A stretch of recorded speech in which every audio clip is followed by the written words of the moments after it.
and we will meet the Emerald Herald. Hello, lady. I'm going to skip her dialogue. I'm going to be skipping all dialogues. Listen to them. Take them in your own time. I'm skipping them for the purpose of speed and because I'm just showing you how to play, not how to experience the story of this game. This game is not dialogue heavy. A lot of the dialogue might not make sense to you starting out, but... Oh, see, look, my message was rated. When your message is rated, I believe it gives you a healing buff for a small amount of time. See? So it's useful. So let's talk Are to you? Go on and he who came. You may level up this year. There are for you will seek the bear. Seek there we go. lest. She levels you up. When you get Estus Flask shards, which I'm going to show you one in a moment, she will give you more uses for your flask. I will cover the Estus Flask right now. We are going to equip that because it is incredibly important. This is a flask that heals you. It is your primary healing item for the game. When you hit the X button, which is the left of the 4 buttons, you will drink. It will recover your health quickly. It's much faster than the life gems, but it runs out. When you go to the bonfire and you rest, it gets rejuvenated. Right now we only have 1 use of it, but very soon we'll have a second. Like I said, she also is how you level up. We have a couple of levels. Let's see what we can do. Bear.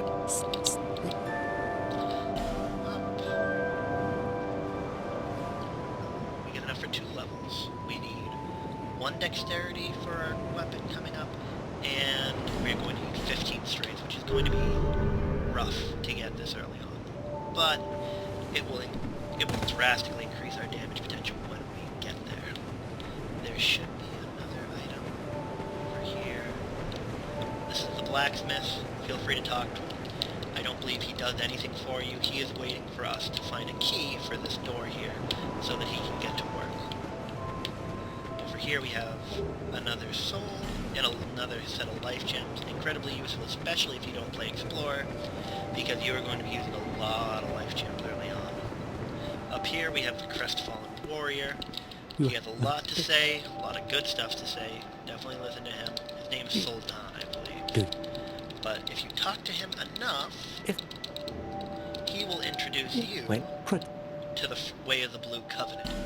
This is, even if you don't want to stay in this covenant, join it.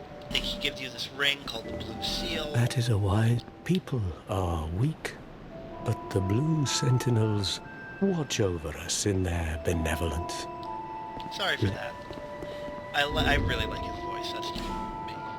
He's very much like a character from the first game that I had quite an affection for as well. This ring gives us a very small amount of extra HP. As you can see, we have maybe about as much as we'd get from that we've lost from hollowing. It also, if we are invaded and there are members of the Blue Sentinel Covenant online, they will come to our aid to help us defeat the invader. If you talk to this thing, it shows you how many deaths there have been. 27 million. So, if you die, do not feel bad for dying. Dying is a part of this game. Dying is fun. It is how you learn. Covering other NPCs in this area, we'll go counterclockwise. There's an item straight ahead here. Throw some boxes to destroy them. Get in there. Another life gem. Useful. We already covered life gems. If we run up this way, there is an item right here. More homeward bones. Incredibly useful. If you want, you can... Oh, here, look here, the bloodstain. Bloodstains are where other characters have died. If you touch the bloodstain, it will show you what they did. This gentleman rolled off the edge. Moving on. These are really useful. If you see a lot of bloodstain, that usually means there's a trap or a surprise attack coming up. It can also be useful during boss battles to see how other players are handling the boss. But then again, you have to be watching the boss and the bloodstain and so on. This is the Champion Stone, oh no, the Victor Stone. lets you join the Champion's Covenant. Champion's Covenant is hard mode. Enemies are harder, enemies will not stop respawning. Most enemies, I believe it's 15, if you kill it 15 times, it will not return unless you refresh the area with an item called a bonfire aesthetic. That leads to what I'd call the second area of the game. It is possible to go right there. There is some cool stuff there. But we are not quite strong enough for it. We are going to continue into what I always designate the first area, known as the Forest of Giants. It's definitely what I feel is an extension of the tutorial area. Now we have a talking cat. Hello, talking cat. Oh, and Blah, blah, blah, blah, blah, blah, blah, blah. so Sweet Shakalor, I believe is her name. She sells a wide variety of rings, very expensive early on, obviously. The ones that are most important to you are this Ring of Whispers for one particular story section. Grab it after you've killed a couple of bosses and you have some souls kicking around. And the Silver Cat Ring lowers fall damage, super important. We also have the Ring of the Evil Eye. Every time you kill an enemy, you'll get a small amount of healing. I like it, but I don't use it very often. If you're playing with a build that's going to be taking a lot of damage, if you're really tanky and you can just shrug off small hits, it's useful to be able to recover it over time killing enemies. The Red Eye Ring is good if you're doing a lot of co-op and you want to soak damage. It basically taunts enemies so that if you're nearby, they go after you. It also gives you a really cool glowing red eye effect that I like. Sometimes if I'm playing with newer players, I'll wear it because I'm good at managing multiple enemies, and it's helpful. The last one is only really important if you're going to be playing co-op, especially if you want to play with friends. This is the Name Engraved Ring. When you wear it, you get to select one of 12 gods. If you and your friend both select the same god, you will only see other people connected to that god. So if you're playing in a very nothing suited you, hectic PvP area, or PvE area, where there are a lot of people playing and a lot of summon signs down, and you want to just filter out your friend, use that ring. Right. Next, there's 3 very angry, very tiny piglets over here.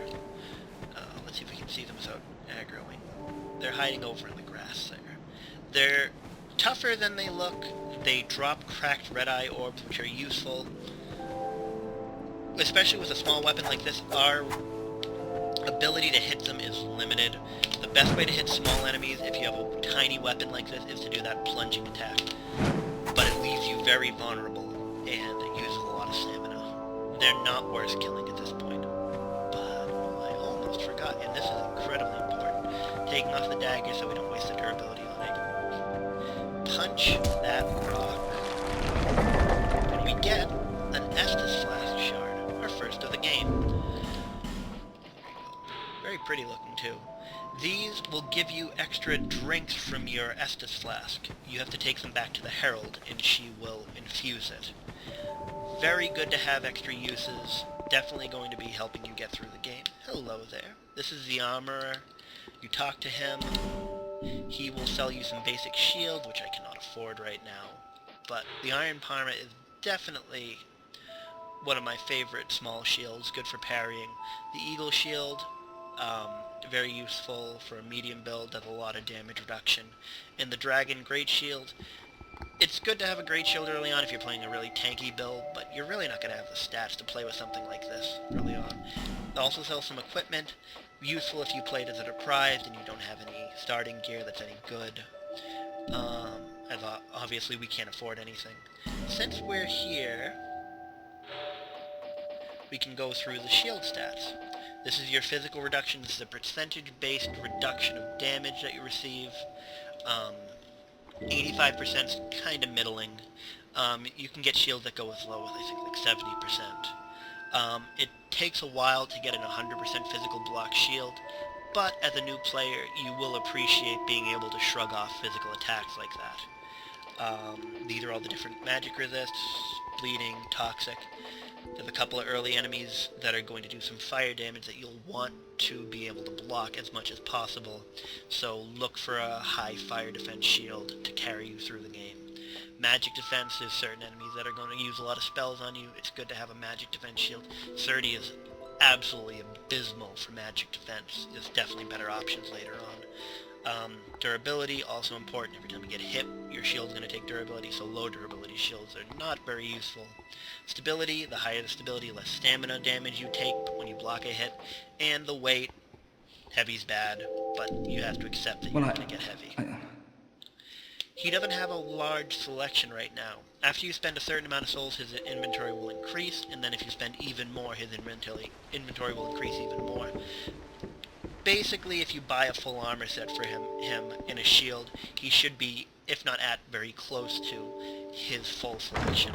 Also, as you kill bosses, you can return here and pick up new armors that he'll have. This is an item up here, your first Titanite shard. We use those with the blacksmith to boost weapons and armor. Since the blacksmith is not available right now, we will have to do that later. And up that way is another area which we cannot unlock just yet. Leads back towards a tutorial area. But what we are interested in is going down this path right here. I missed this area my first playthrough. I just didn't notice that this area and that area were different because they're both archways, so on and so forth. It leads to a very good area to teach you the basics of the game. Over here, the chest. I'm not sure why people are dying here. I think they might have been invaded. Yeah, they must have been invaded, because this chest isn't trapped. When you come up to a chest, feel free to give it a punch. These iron chests are indestructible. You can punch them all day. They won't break. Iron chests like this don't refresh if you renew the area with a bonfire aesthetic. I won't cover that right now. But wooden chests will. So if you find an item in a wooden chest and you want more of it, it's possible to use a bonfire aesthetic to renew it and get the item again. Oh, that made me sad. I'm not going to explain that, though. That's something from the first game. No, first game. We open this. This is the speedrunner gate. This door takes an incredibly long time to open. If you ever watch someone play a speedrun of this game, they will do all their equipment management while waiting to get through here.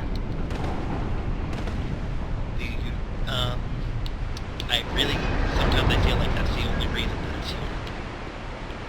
I guess it's also because this is a big area we're about to load up, and they don't want you to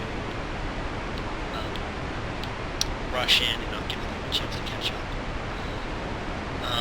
Two things, that's the normal entrance into the area we're about to go. I'm going to grab these two last items for us, and then I'm going to end my first video here.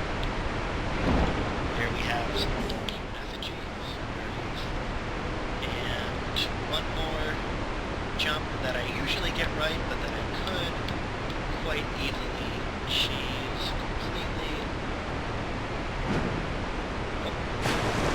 Well, I cheesed it, but I survived anyway.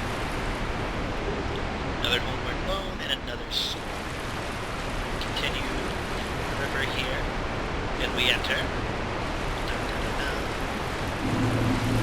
Take a hard left, avoid the Cyclops.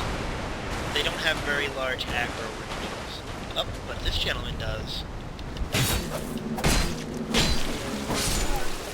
Now he did. We will stop the video here. I am not going to show you everything about this place. I'm going to show bits and pieces, stuff you could easily miss, stuff that'll be especially important. But I want you guys to explore this area on your own. Have fun.